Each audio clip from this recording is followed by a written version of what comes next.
Que a paz e o amor do nosso Senhor Jesus Cristo esteja com cada um de nós. Para a honra e a glória do Senhor, estamos iniciando o versículo do dia. Hoje, no 117º encontro, trago para a leitura no dia de hoje o livro de Filipenses, capítulo 4, versículos 8 a 12, com a palavra-chave, conselhos.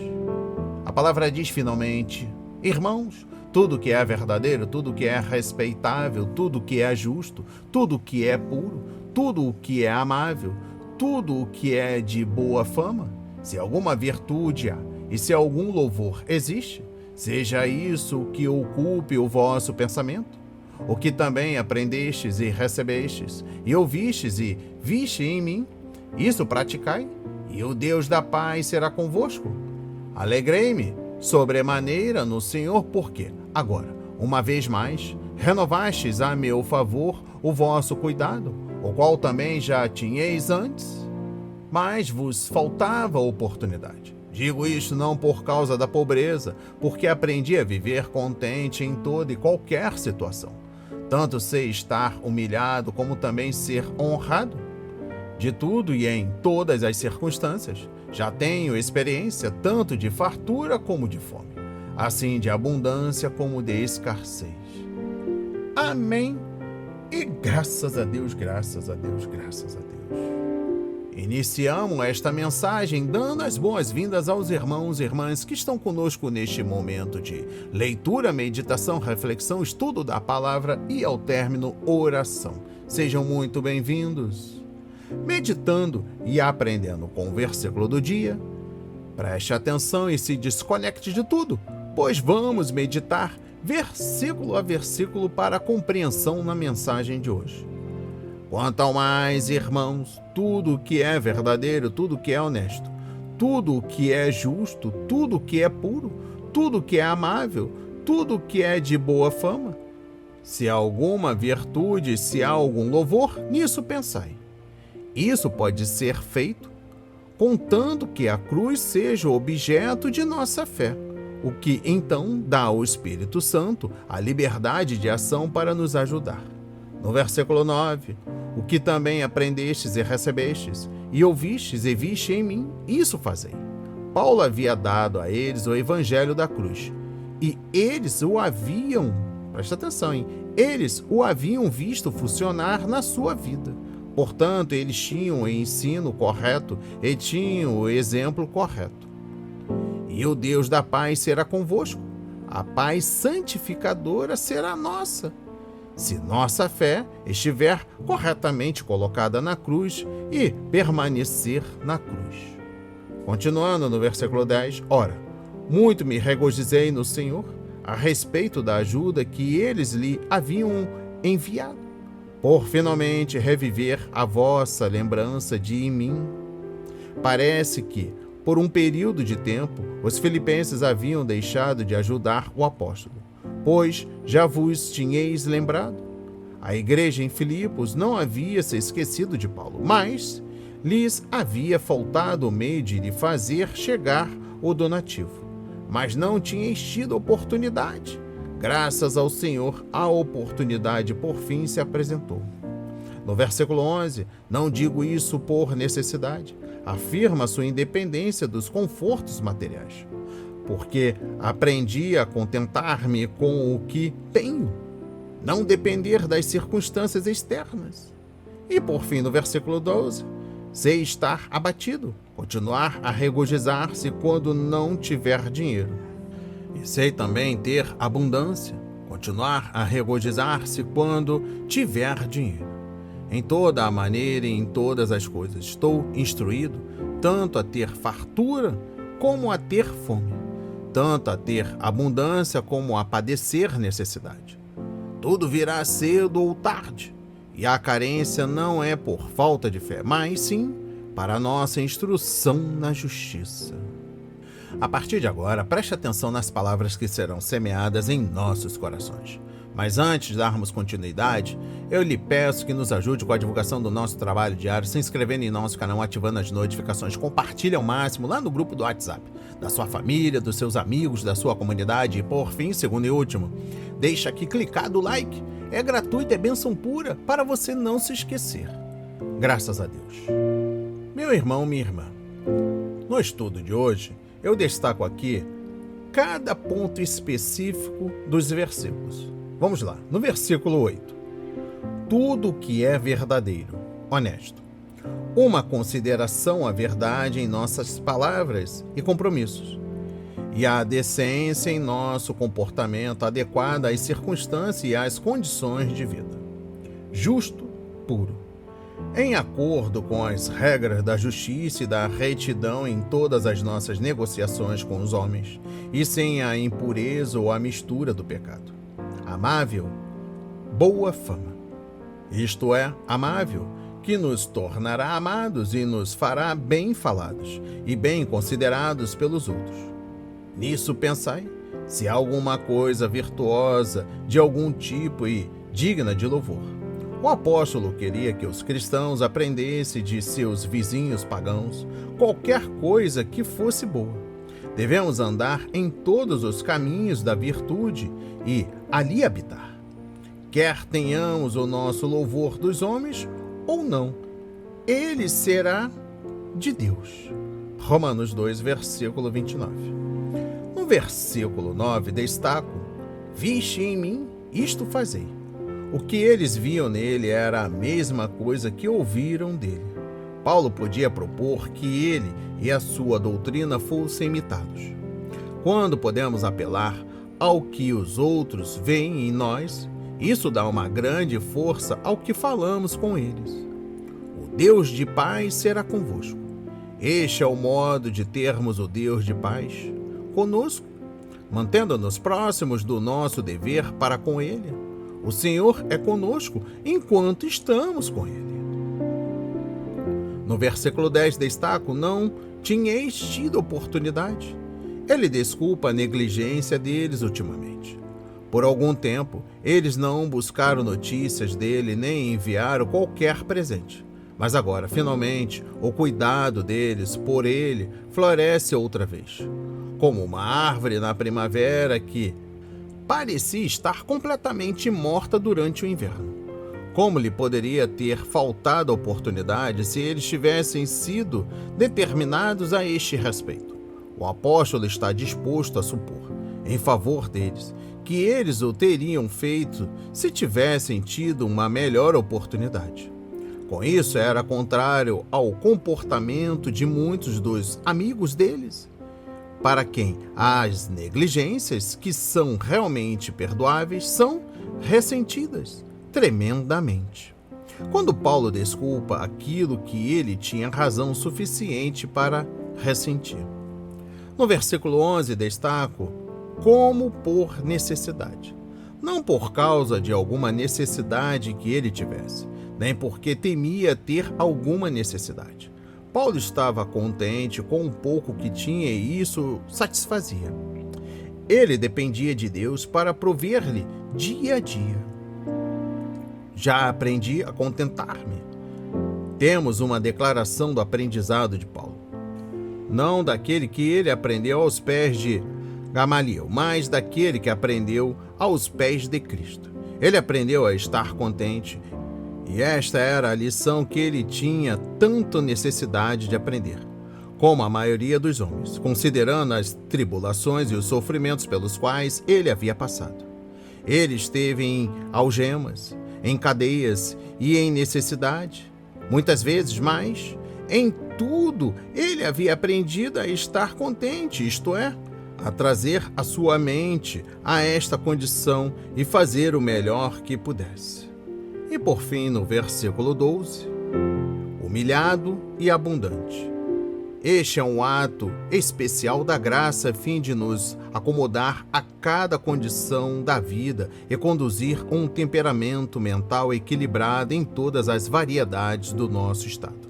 Primeiro, para nos acomodar a uma condição de aflição, a fim de sabermos como estar humilhados, como estar famintos, como sofrer necessidades, de forma a não ser vencidos por essas tentações, nem perder o nosso consolo em Deus, nem desconfiar da sua providência, nem tomar um rumo indireto para o nosso próprio suprimento.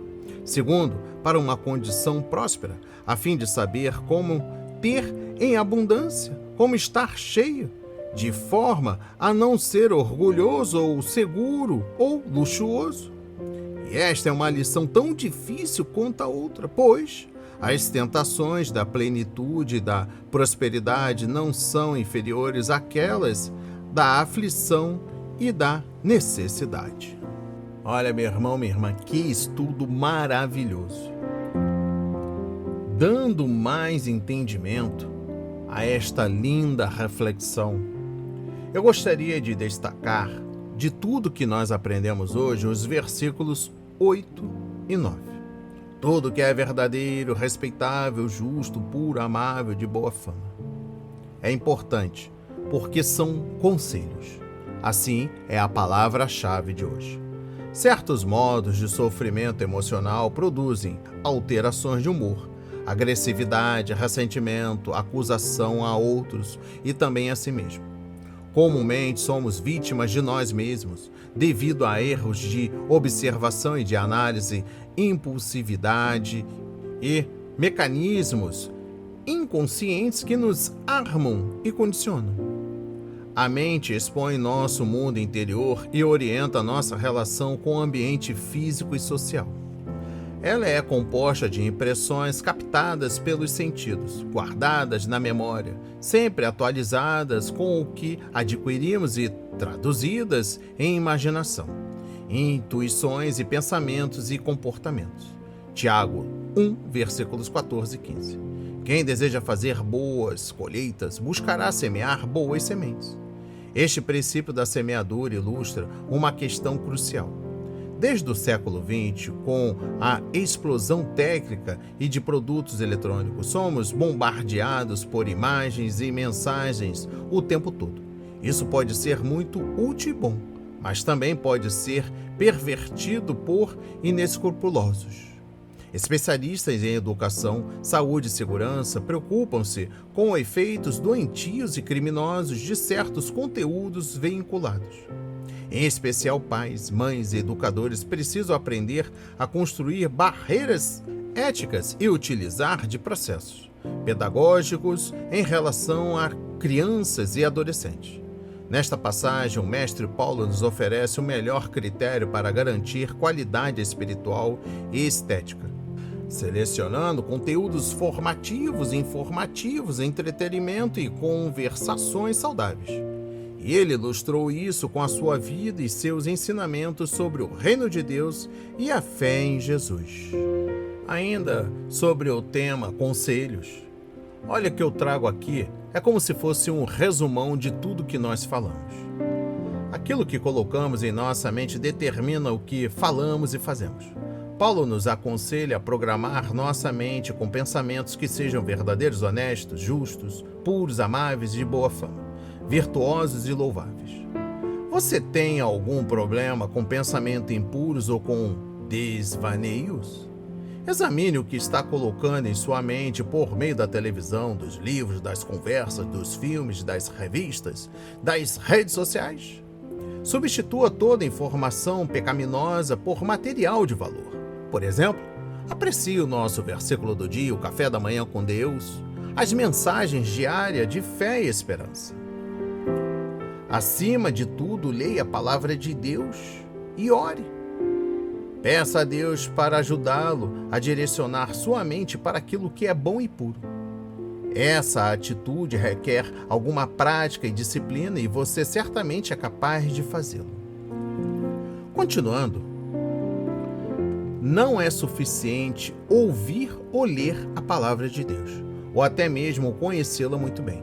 Devemos também colocá-la em prática. É muito fácil ouvir um sermão e depois esquecer o que o pregador disse. Como, por exemplo, já diversas vezes eu já recebi mensagem no WhatsApp dizendo que não entendeu um conteúdo como este hoje tão explicado. Mas voltando aqui à nossa reflexão, é muito fácil ler a Bíblia e deixar de avaliar o quanto vivemos de maneira diferente daquilo que nela está escrito. É muito fácil discutir o significado de um versículo e não colocar a sua mensagem em prática. Somente o conhecimento das Escrituras não é o suficiente. Ela deve nos levar à obediência. Olha só, em 1 Coríntios capítulo 9, versículos 11 a 18, Paulo escreveu que não aceitava as ofertas da igreja dos Coríntios para não ser acusado de estar pregando exclusivamente por dinheiro. Mas vamos lá, deixa eu ficar quieto. Mas Paulo insistia que era responsabilidade dos membros de uma igreja manter os ministros de Deus. 1 Coríntios capítulo 9, versículo 14. O apóstolo aceitou a oferta dos filipenses porque foi dada espontaneamente e porque precisava dela para o seu sustento. Olha, meu irmão, minha irmã, você é capaz de manter a alegria, estar contente perante qualquer circunstância que tenha de enfrentar? Você consegue? Olha só, Paulo sabia como permanecer contente, quer tivesse abundância, quer estivesse passando necessidade. O segredo estava em aproveitar o poder de Cristo para obter a força necessária. Será que você está passando por grandes necessidades ou está descontente por não ter o que deseja? Olha, meu irmão, minha irmã, aprenda a confiar nas promessas de Deus e no poder de Cristo para ajudá-lo a manter-se contente. Se você está sempre querendo mais, peça ao Senhor para retirar esse desejo e ensiná-lo a estar contente em todas as circunstâncias. Ele suprirá todas as suas necessidades, mas de uma forma que só Ele sabe ser a melhor para você. E eu encerro este lindo estudo, esta linda mensagem de fé e esperança, de ensinamento, com o seguinte pensamento. Se compararmos esta lista, no qual hoje explicamos detalhe de cada versículo, com a descrição da palavra de Deus feita por Davi em Salmos 19, versículos 7 a 9, veremos um paralelo. O cristão que enche o coração e a mente com a palavra de Deus terá uma espécie de radar interno para detectar pensamentos errados. Os que amam a tua lei desfrutam paz, diz a palavra de Deus em Salmos 119, versículo 165. Pensamentos corretos são consequência da meditação diária na palavra de Deus. As palavras de hoje foram semeadas em corações quebrantados para a honra e a glória do Senhor. Oremos. Querido Deus, Pai, misericordioso, bondoso, majestoso, um Pai amoroso, um Pai que perdoa diariamente os nossos pecados, um Pai que consola as nossas inquietações, um Pai que supre todas as nossas necessidades diárias, desde o amanhecer, do levantar, do respirar, o café da manhã, o almoço, o jantar, as refeições das crianças, as necessidades básicas diárias. Inclusive, somos surpreendidos por aquilo que não pedimos em oração e súplica.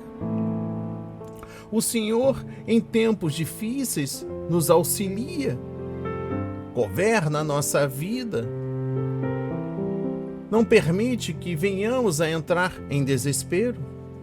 Este mesmo Deus no qual servimos é um Deus correto, é um Deus que neste momento está visitando cada coração, é um Deus que está olhando o nosso interior, é um Deus que examina o nosso pensamento, o nosso olhar, o nosso falar, o nosso ouvir. É um Deus que está agora se conectando àquele pedido lá no hospital. É o mesmo Deus que está atendendo uma oração de um idoso que foi abandonado no asilo ou abrigo. Este mesmo Deus é aquele que está agora atendendo a súplica de uma mãe desesperada com um filho encarcerado ou um filho acamado, adoecido, abatido. Este é o mesmo Deus que está ouvindo a oração de um justo que está desempregado, abatido, adoecido, vivendo de favores. Ainda não conseguiu compreender aonde deve estar para poder andar com as suas próprias pernas, mas continua confiando no Deus Todo-Poderoso. Este mesmo Deus que ouve a oração de um depressivo, de um irmão ou irmã que sofre de transtorno de ansiedade, síndrome do pânico. Este mesmo Deus que ouve e intercede por cada um de nós, das famílias, da nossa comunidade, da igreja. Este é o mesmo Deus que supre cada uma das nossas necessidades, inclusive na hora da enfermidade. Eu oro por um Deus glorioso, um Deus vitorioso, um Deus compreensivo, amável, um Deus que acolhe, um Deus que agora está olhando para cada um de nós, nos guardando de todo mal. Em nome de Jesus, Pai, muito obrigado por esta palavra. Muito obrigado por este ensinamento. Muito obrigado por reacender a nossa esperança, Jesus. Toda honra e toda glória seja dada a Ti, em nome de Jesus. Amém. E graças a Deus, graças a Deus. Não hesite, compartilhe esta mensagem, deixe seu like, seu comentário, se inscreva em nosso canal, ative as notificações, nos recomenda, compartilhe. Que Deus nos abençoe abundante.